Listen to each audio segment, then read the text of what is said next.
What's up guys, it's Derek here, back for another VOD review. Sorry that I've been gone for the last few days. I have been hard prepping for Vegas, playing a lot of in-houses. If you guys don't know, the Vegas TFT LAN is this Friday, so coming up very, very soon. Hope to see some of you guys there, potentially. I know a decent amount of people have told me that they're gonna be there. So yeah, it'd be awesome to see some of you guys and meet you in person. I've been playing a lot of in-houses, haven't even been streaming them. I've just been going full focus, and they've been going some good, some bad, definitely mixed. But I want to do a VOD review for you guys because I have a little bit of time this morning. If I get invited to an in-house, I don't know, I'll have to like record the second half of this VOD afterwards. But I wanted to get this done. I also wanted to watch Dish Soap's games because I know Dish Soap is an absolute beast. We already have a bunch of components. I wonder if it's ever Lotus here. Like buried treasures, you already have all these items, so do you really want more? I guess the answer is yes. You know, this allows you to slam a lot of really good stuff. So I imagine we're playing towards like an edgelord type game with this Yasuo. He's gonna item hold for Yone. We go for like BT. I think a BT Titans here. Looks like he's looking BT Edge of Night. Looks like it. I like BT Titans a lot. Yeah, he likes BT Edge of Night. Okay. Use the same component. It's just he actually just thinks Edge of Night's straight up better. I thought the stat said that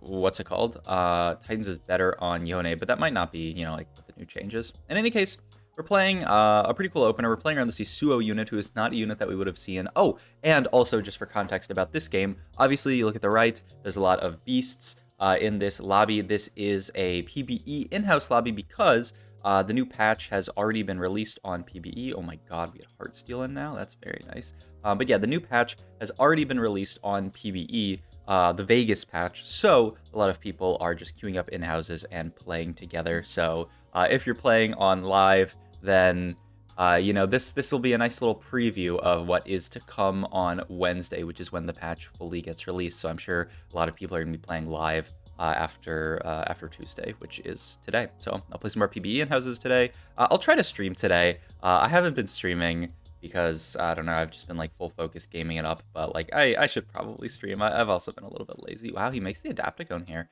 like a decent item, but I don't think it's amazing. I definitely feel like I would have probably looked to greed for like Hodge or some kind of last item for a potential Yone or Zed. So, and this is a line that I'm really excited to see Dish Soap play because it's not one that really existed prior to this patch. Not so much, at least. You know, Yone was kind of a joke. Zed was like sometimes really solid, but oftentimes very unreliable. And so like this is a line that now exists very, very much. Zed is an absolutely insane unit on this patch, like an absolute monster straight up. So like that's like I've seen some disgusting things of people who hit early Zeds, and it's been me before. I've hit an early Zed before, but you know, you hit like an early Zed and like it just absolutely stable. I've seen an early Zed do like 5k damage in an early game fight. Like, huh? How is this actually allowed? But like, yeah, it's nuts. And then Yone as well. If you get to Yone 3 with 6 Crowd Diver, you basically win the lobby under most circumstances. I had a game yesterday where I got stuck on Yone 2. I literally had the chosen Yone in my shop, but I couldn't buy it because I didn't have enough gold, and so I went like 5th. Like the fact that I stabilized that hard off of playing just 6 Crowd Diver Yone was pretty insane, and I probably could have farmed a top 4 by just not shooting for the stars and going for the Yone. I had a Crowd Diver Katarina. I played a game with Reimplosion yesterday where she hit an insane Yone 3 board that just absolutely farmed the lobby. She was like 10, 15 HP or something like that, and then she hit Yone 3, and then like the rest was history. Pretty sure she won out. So this is an insane line as well. And as you can see, a lot of people are aware of this line. You look in this lobby, and you see multiple Yone players. And Dish Soap, I think, is someone who doesn't really like to... Oh my god, but that is a Yone pair.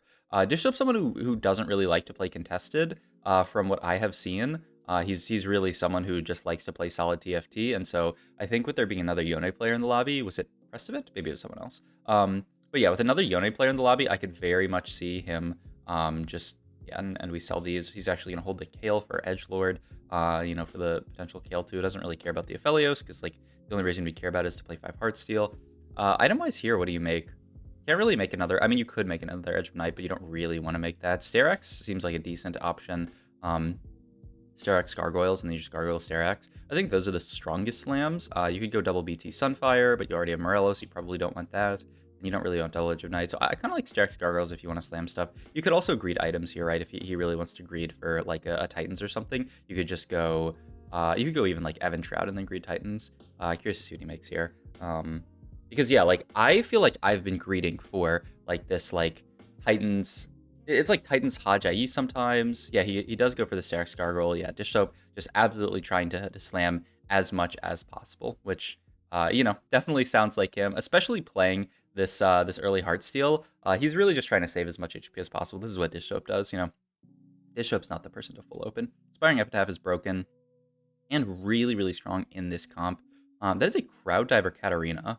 Yeah, I feel like you have to pick that up and get just 4 Crowd Diver in here. This is, or he's looking at, okay, it's definitely 4 Crowd Diver, right? And yeah, and then he's just playing random Akali for now. Yeah, he's playing random Akali. And we're gonna put, oh, that's pretty cute.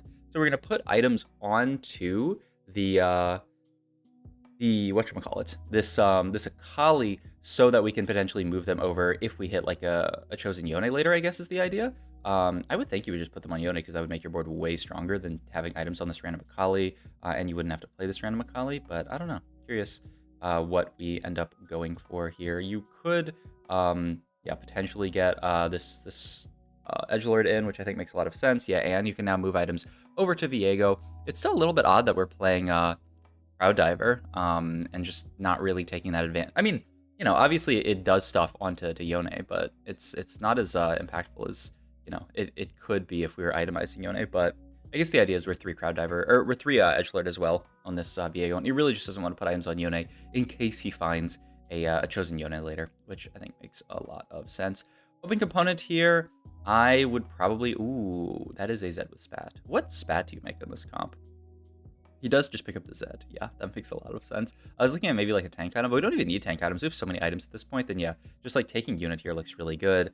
You can just move items over to Zed here. And this feels really, really nice because you don't have to put items on the unchosen Yone. You're putting items on unchosen Zed, but like it's you're not looking for Zed 3, so this is a lot more convenient, right? If you hit a chosen Zed, it's completely fine. So makes a lot of sense. So yeah, and now we will see just how much work this Zed unit does. He casts once, one-shots that guy. He's going to cast on this Annie, or he actually casts on a different unit, one-shot her. But yeah, look at this Zed. 4.4k damage. It's just a 3-item, 1-star Zed. It's just unreasonable, I feel like. Okay, we get a Cloak here. I don't think that's going to be anything. He's thinking about not making Eve 2 here. I think you would always make this this Eve 2, but I mean, I guess we'll see. I guess he...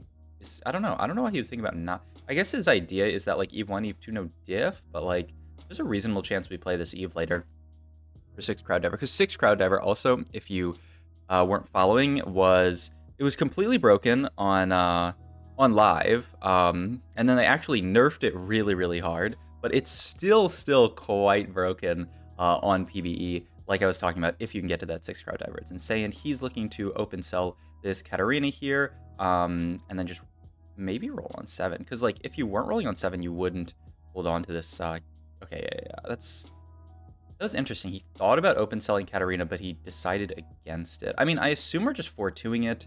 We're gonna level here, and then we have enough gold to 4-2 it, actually. He's looking at AP item here onto Katarina, which is fine on Katarina for now. Yeah, okay, yeah, he does level here, and yeah, it's almost a sketchy 4-2, but you really want to upgrade your headliner off of this Katarina.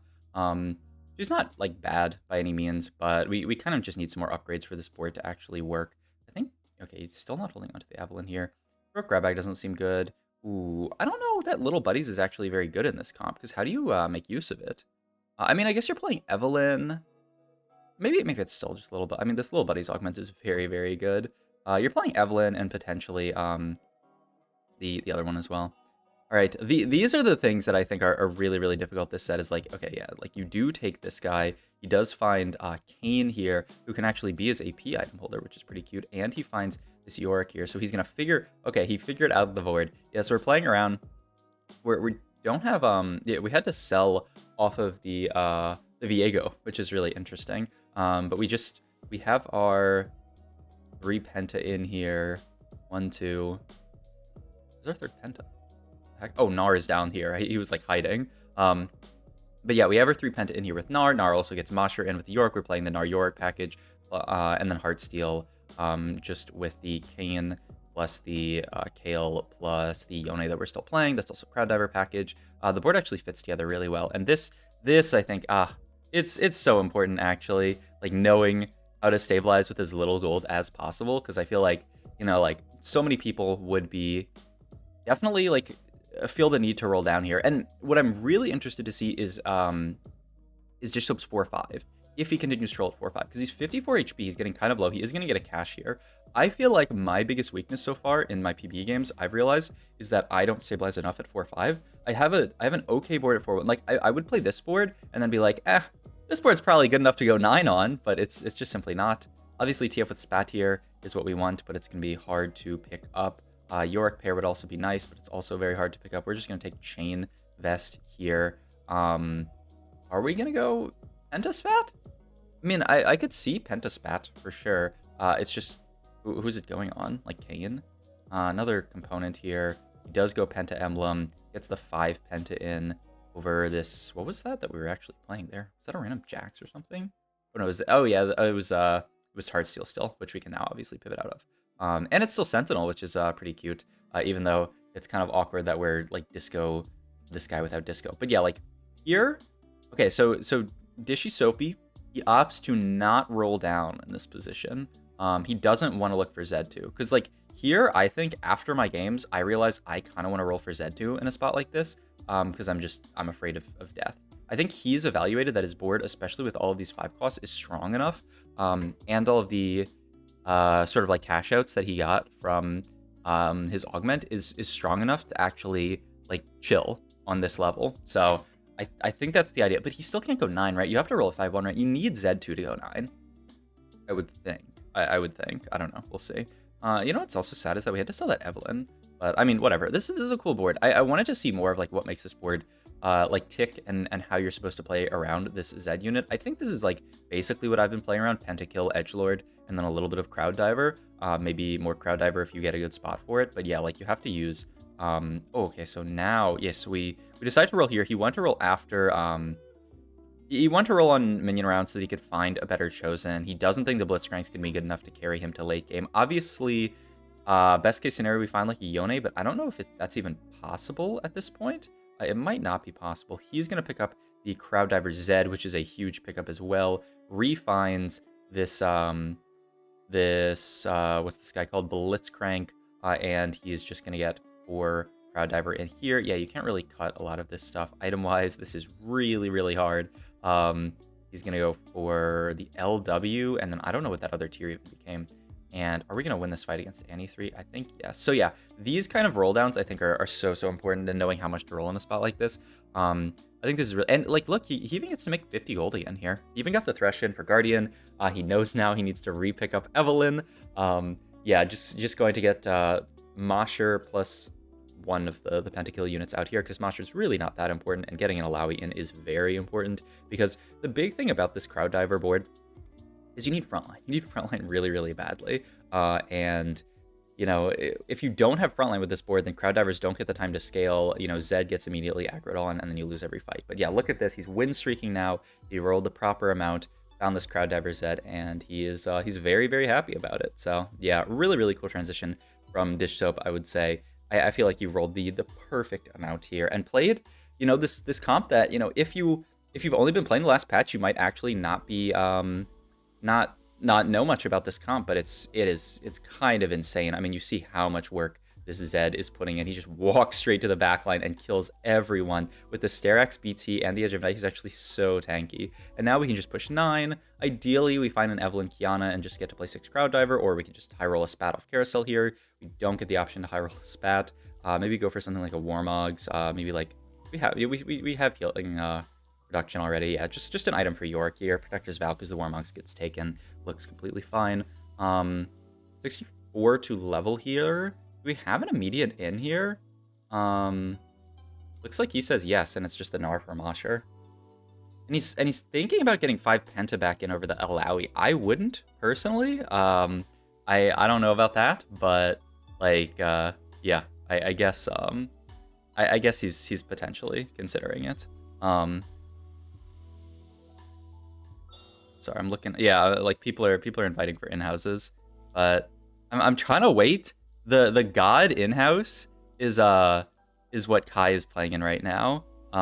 So I really want to get a slot in Kai's in-house because he's playing with the big boys. But so we'll do some more VOD reviews, and then maybe I'll dip to get into that in-house later. In any case, let's see. We're still 20 gold here, level 9. I assume we're gonna roll on 9 after at minion round because like we're not going 10 this game. And we really want to find stuff like Yorick 2, Kane 2. Like I said, the Kiana and 6 Crowd Diver, if you can find the Evelyn, is really, really nice. But yeah, he did have to mark the... How do you fit it here, by the way? Like, obviously you can cut Gnar, like that's an open slot. But then what's your other open slot here? Like, you would have to cut either Thresh or Alawi, right? You don't want to lose... I mean, you could lose Edgelord, actually. But you would have to cut the Kale, and then you're losing Penta as well as the problem to, like, actually cut Edgelord. So that doesn't seem right. So yeah, I feel like you have to just cut one of your tanks. There's the Kiana, so now he just needs to find the 1 cost. Yeah, he does have Evelyn marked. He's like, do I have it marked? Yes, you do. TG here seems solid. He's just going to pivot into the Kiana here. He thinks he doesn't actually have enough time to continue the roll. And oh my god, that's Kiana 2. All right, TG here. He doesn't have true damage for her, so she's not going to get any bling bonus, but a Kiana 2 is still a Kiana 2. So absolutely nice that, he makes the board pivot there, makes his board a bit stronger. Still not enough to beat D-Pay, and he's going to take a loss here. He just needs to find that Eve. These upgrades do definitely help, though. Going to get Kennen in here, actually, for the true damage here, potentially. Maybe farm some items, we'll see. And yeah, this is going to be his board for now. It's Gnar that he's not playing right now. Yeah, he recut the Gnar so that he can play the Kennen, so that he can play true damage, because farming components is nice, though. I mean, like, honestly, I don't know. Like, if you farm some components here, who are they even going on? Oh my god, what a close fight as well. Another close loss, down to 9 HP. Really, really needs to find this Eve here, or just some kind of upgrade. Oh, wow. Wait, he's thinking about this. He's thinking about selling Zed here for Viego. Whoa. He sells Zed here for Viego for the 5 Penta. He says this board's stronger. Pivots out of 4 Crowd Diver. Pivots into 5 Penta here. Wow. What an interesting pivot. Yeah, he actually... He thinks they're stronger here, and I mean, he's fighting Stellar, and this fight seems to be going very, very well. Yeah, he ends up winning this fight. Holy, what a pivot. I have felt like in the past, this Zed unit has not done very well for me, and that's Kane too? Oh my god. And he can put the item on Kennen, I guess, is what he's hovering there. I mean, it seems fine. But yeah, Kane too. I mean, I feel like these type of moments, when you sort of like recognize something like that, like a pivot like that, are so crucial, because yeah, he says Kane is stronger in this spot. He actually can fit in, and wait, this is actually the perfect unit, right? He fits in the Asuo, so he can get 5 Edgelord, 5 Penta, and now this is his board. But yeah, what I was gonna say is, I feel like Zed tends to fall off like stage 6, just because of his single target nature. It's hard for him to get through the entire board. So this is a pretty interesting idea where now you just play, on stage 6, you potentially pivot into Viego. Because he's sort of like better in these like really, really late game situations. I think it actually makes a ton of sense, because like he actually has the ability to hit the entire board, synergize with this Kane and this Kiana to kill everyone. Because I played a game where I duo carried Zed Kiana, and it just felt like I never had enough damage to kill anything. But he's actually, yeah, he's doing this Viego setup that actually looks, I mean, way better, honestly. And yeah, he's wrecking everybody. He's gonna beat Stellar here, and now there's only one person left. I don't know who this person is, by the way, because I mean their name is very unclear, but it's some high elo player for sure. But yeah, oh, what a cool pivot. And now I gotta add that to my mind, that in these late game situations, you might want to pivot into like a Viego in a spot like this, especially when you have the Pentakill spat, right? Like the Pentakill stat makes this so good.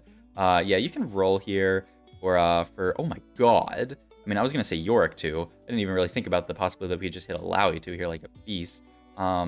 He's just going to go TG on like Yone. No, he's going to... Wait, where did he put that on Kale? Oh, he thinks Kale is more of a valuable unit than Yone. I mean, I guess he's right, because Yone has to be stuck in the backline every single fight anyway. So like, by the time he gets into the fight's kind of already over, where Kale can actually at least get some autos down. Looks like we aren't able to beat this insanely cap level 9 board, but insanely cool game from Dish. So hope you guys enjoyed this video. If you do, please like, comment, subscribe. Check out my Twitch and all my other links down below. Thank you.